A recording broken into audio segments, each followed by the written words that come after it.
Hi everyone, today we're going to look at how ecosystems change over time. So as we know, location and the composition of an ecosystem is influenced by the abiotic, which is the non-living, and biotic, which are the living components of an ecosystem and how these influence one another. So changes to these components can change the makeup of a community and may alter the distribution of populations over which it's found. So we can here see that we've got a big difference between the ecosystem here with a change in vegetation. The river seems to be a bit different as well. And we've also got more grasses and lots of larger pines. And that's a result of abiotic and biotic factors. So ecosystem change can occur over different time spans. So the first one we're going to look at is daily change. So abiotic factors in an ecosystem will change through a 24 cycle. So light intensity will change, will go from being daylight to nighttime, and the temperature and humidity of the air also changes. And this influences the presence and number of populations of animals. So we have animals that are day dwellers, like a camel in a desert, whereas we've got also other animals that are night dwellers in a desert. And that's influenced by the abiotic factors. Ecosystems will also undergo seasonal change as well. So this occurs throughout the year and it's the changing of seasons. So abiotic components in a terrestrial ecosystem in spring support growth and reproduction of plants and animals in comparison to, say, winter. Now, long-term change of an ecosystem can occur and will occur if the abiotic and biotic components of an ecosystem are significantly altered. So if you had the introduction of a new species into an area, for example, the cane toad up in Northern Australia, that can have a significant impact on the dynamic of the ecosystem. If you have a natural disaster go through an ecosystem, like the Adelaide Hills fires that we saw in 2015, that has a significant impact on the ecosystem. Or if we have human activity, for example, deforestation, which changes the dynamic of the ecosystem. So different biotic and abiotic components will favor different species. Therefore, some species will grow in population, whereas other species will dwindle in that community. And this concept that we're talking about is called ecological succession. So succession is the gradual change of an ecosystem over time, and it's promoted by change in the environment and between interactions with the flora and fauna.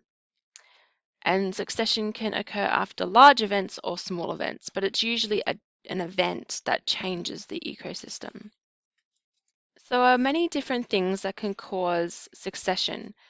We've got fires, floods, the introduction of species, the evolution of species, a falling tree, a glaciation, a landslide, and what is affected by a succession event is the flora and fauna, so that's your organisms, as well as the abiotic environment as well. So the soil will actually change, so will the atmosphere, the availability of water, and even the temperature will change in a succession event. So this is the beginning of an ecosystem. We have just rocks and soil. So the land is bare and it doesn't have any life. This is what we call primary succession. So what happens is organisms start to move into the community and begin to break down. So whether the rock, usually the moss and lichen that we see here on the rocks, and the wind will also erode the rock as well. And the rain will hydrate the soil. And this makes the environment more hospitable to other organisms. So the rock starts to weather by the moss and the wind, and we get the creation of soil. This soil is now fertile because it's got elements from the rock, and therefore plants can grow in that soil. And we've got wind and rain that continues to weather and erode the rock to create more soil and more rain to make the soil nice and moist and hospitable for organisms to grow in. So then we start to begin to see some small plants that begin to grow. And these plants are called pioneer plants. They're the first plants that grow in an ecosystem in a primary succession, where we start from bare rock and we start to weather that rock away into soil. The pioneer plants continue to change the soil composition and that allows more plants to begin to grow as well. So the plants continue to change the composition of the soil, which allows more plants to grow, and this leads to further changes. So we can see that we've got several different plants growing in this ecosystem now, compared to when we had pioneer plants back here. So some of the pioneer plants might struggle to compete with the new species. So these ones here might struggle to compete with these palms, and they could actually die off. And that again impacts on the dynamics of the ecosystem. There's a change in the populations in the ecosystem. So again, we can still see that we've got more different types of plants, and this leads to even further changes in the ecosystem, and some are removed as well as competition becomes more fierce for resources. So the plants continue to compete against one another, growing and fighting for resources. And again, the pioneer plants are usually the ones that struggle to compete with the other species that come in, and they are usually the ones that die off. So now that we have a stable community of plants, this offers shelter and support for animals, which include bacteria and insects and worms, which are really important in an ecosystem. So now a similar cycle begins to develop with the animals, the herbivores. As the ecosystem changes and becomes more stable, we get the introduction of carnivores and omnivores. So the flora and the fauna are interacting with one another. You've got plants as a source of food and shelter, which then brings in more organisms that want to live in that ecosystem. So new flora is introduced here, and the soil is now ripe for growing large trees, and so these trees start to grow. And more omnivores and carnivores come in. So we've got a mouse down here, and we've got a few other organisms. So the primary consumers tend to decrease in number due to predation. So we've got more competition that again changes the ecosystem. As the trees start to grow, we start to see shadows in the ecosystem, and this means that smaller plants don't have enough light and they begin to die off. So we don't have any more pioneer plants left. They've all died off. So as the trees grow and become larger, they can support larger animals like the eagle here, and this changes the food web in the ecosystem. And large trees also introduce more flora and fauna. So again, the ecosystem is changing based on the interactions between the biotic factors here, the flora and the fauna, as well as the abiotic factors, which is the soil. The soil is now so rich in nutrients that large trees can grow. So the trees begin to grow even more and they become a forest. So larger mammals then move in to the sheltered areas. So we get the introduction of foxes, which again changes the food web dynamics and the ecosystem dynamics. And eventually the community will change and evolve until a balance point is reached where the ecosystem interactions are balanced and there's no more change. And this is what we call a climax. So this is where the ecosystem has reached its peak and the community is self-sustaining and will last a very long time. Now, there is another type of succession that can occur, which is called secondary succession. So this is where an event, whether it be large or small, impacts on this ecosystem and changes the dynamics. So if we had a lightning strike and fire, this is an example of a secondary succession. So we have lightning come in, which leads to fire, which leads to devastation of a local ecosystem. And we have to start not from scratch because we still have soil, we still have some plants and organisms in this ecosystem, but it's not what it used to be. And that's what we call secondary succession, where the ecosystem will change and try to meet that climax ecosystem again. So as we start to see the ecosystem bounce back from the fire, the community will interact with itself. Any plants that thrive after fires will grow, and animal populations will start to return slowly. So we can see that we're starting to see more growth from the trees. The organisms that live in this ecosystem are starting to return.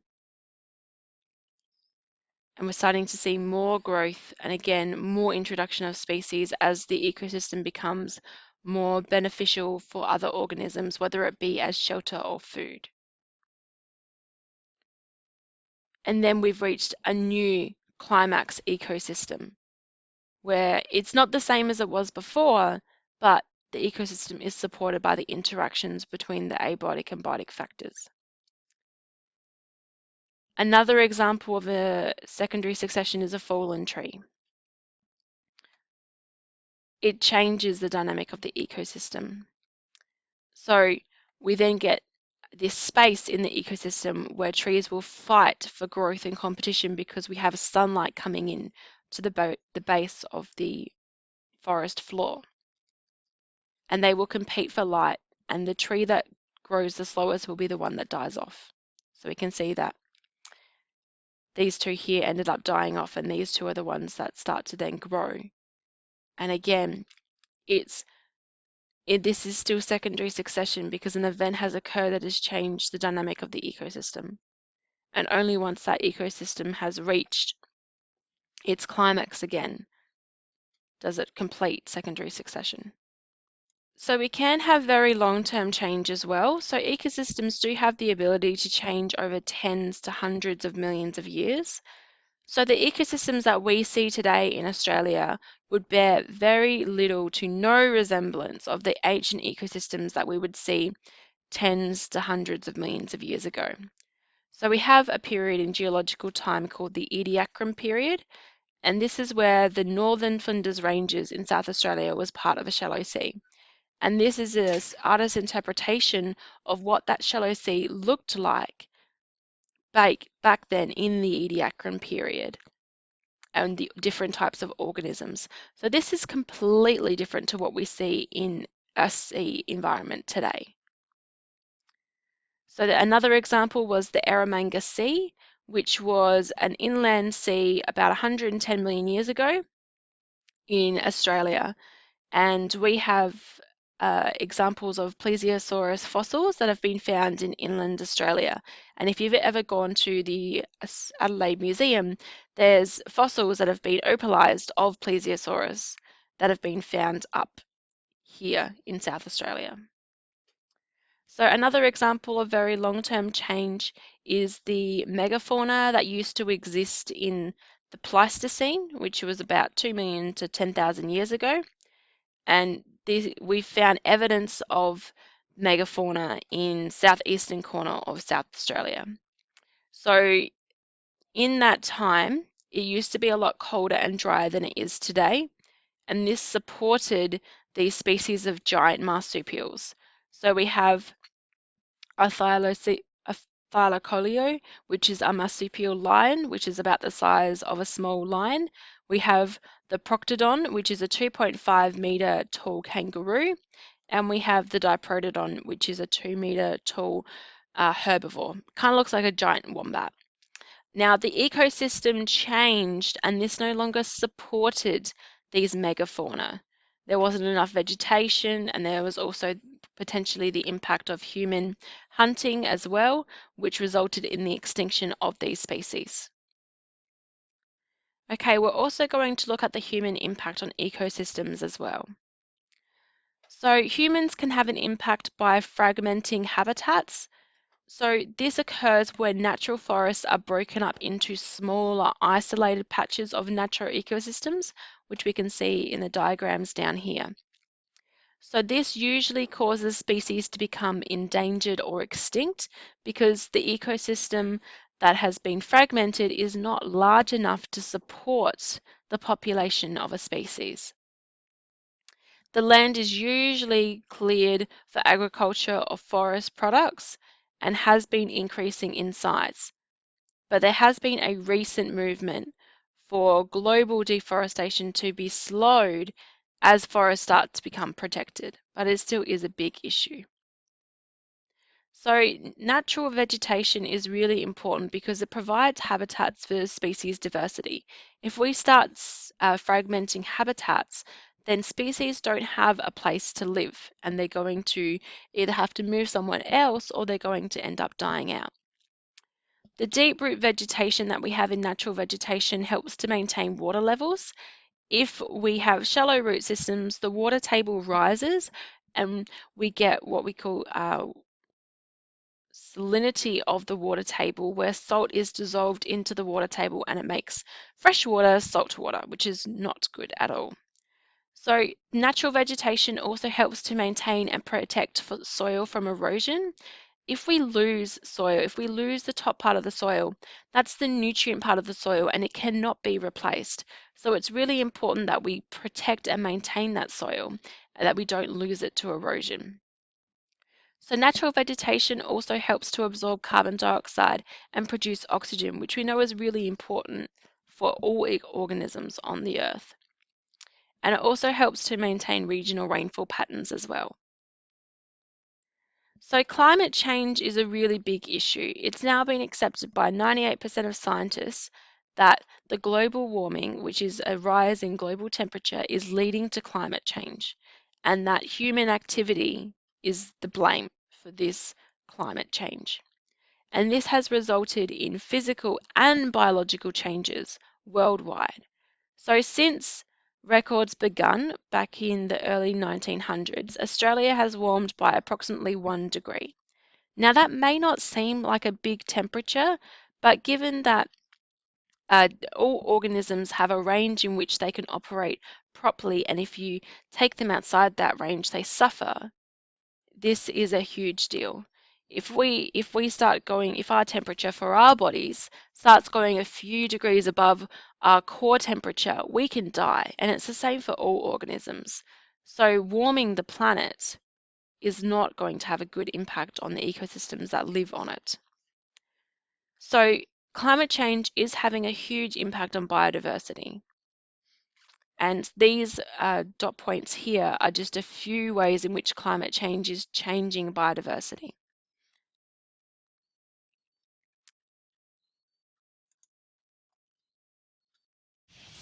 The Earth and the Moon are basically the same distance from the Sun, yet temperatures on the Moon average an unlivable -18 degrees Celsius. And even deadlier, they range from -170 Celsius during lunar night to 100 Celsius at lunar noon, regularly exceeding both the coldest and hottest temperatures ever recorded on Earth. And while the days and nights on the Moon are about 14 times longer than those on Earth, our planet's relatively fast rotation isn't what spares us from those loony temperatures. What protects us is our atmosphere. By day, it serves as a shield, blocking out the most harmful and energetic of the sun's rays and about 1/3 of the less intense but visible light.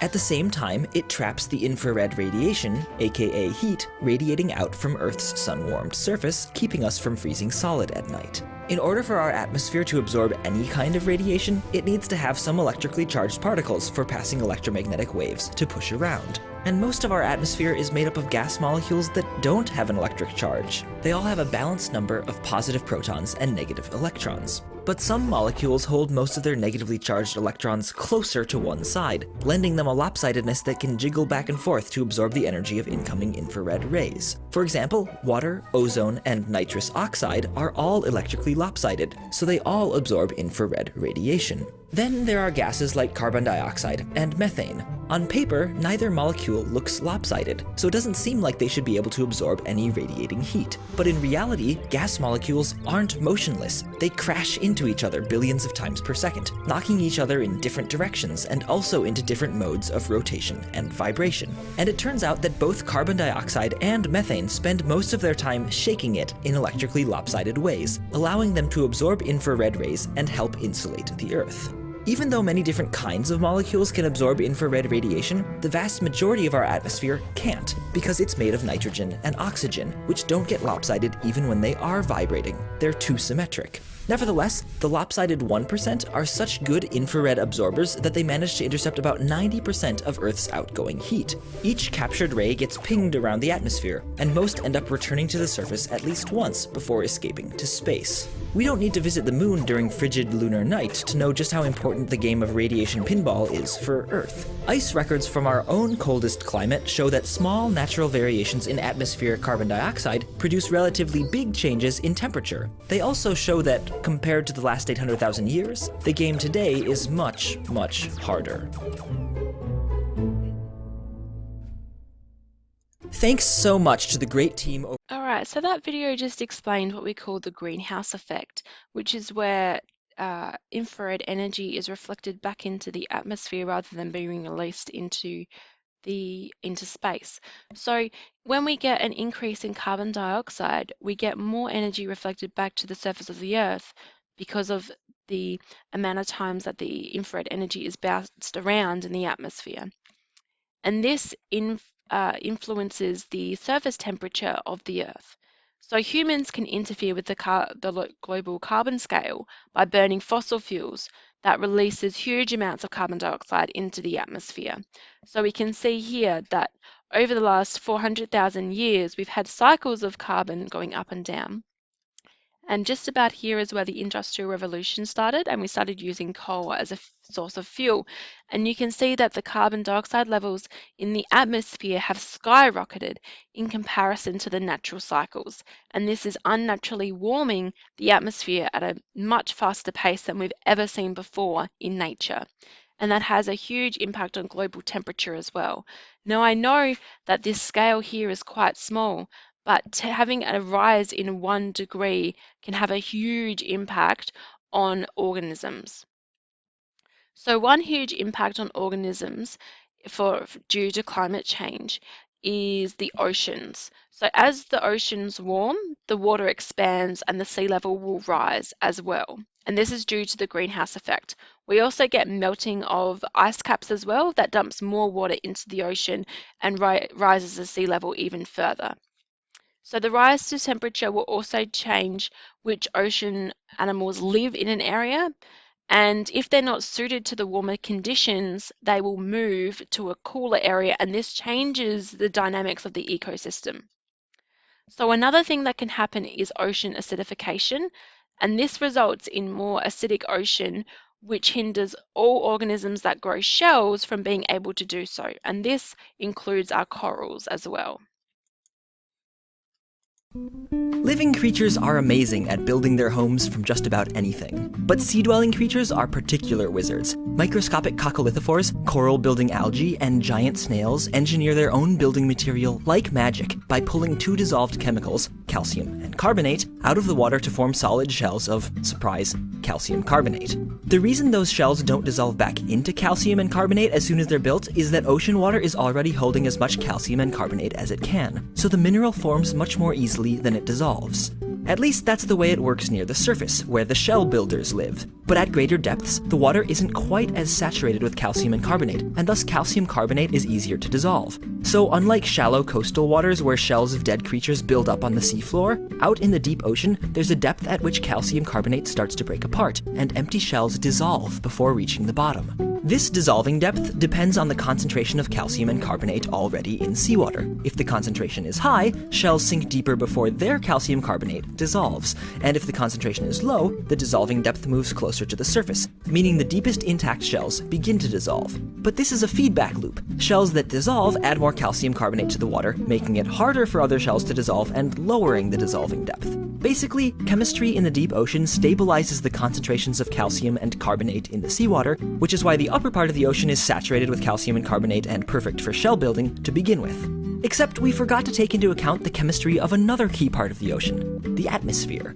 At the ocean's surface, a small proportion of gases like oxygen and carbon dioxide dissolve into the water. Dissolved oxygen, for example, allows sea creatures to breathe. And when the concentration of the gases in the atmosphere rises or falls, so does the amount of gas dissolved in the oceans. If it weren't for the ocean's own balancing act, any incoming carbon dioxide would be bad news for shell builders, because more CO2 means less CO3. That might sound weird, but it's just the way the chemistry plays out. Dissolved CO2 molecules combine with water to form what's called carbonic acid, which in turn combines with carbonate to form hydrogen carbonate. Simply put, when carbon dioxide in the atmosphere increases, carbonate in the ocean decreases and shell building gets harder to do, at least for a moment.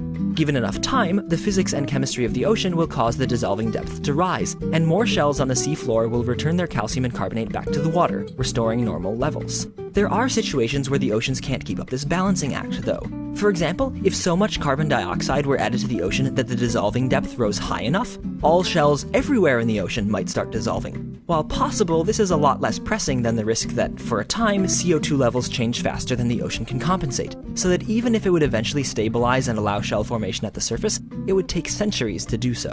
During that time, the upper reaches of the ocean, where most of the amazing shell builders live, might become a barren wasteland. And speaking shellfishly, that would be a calamity.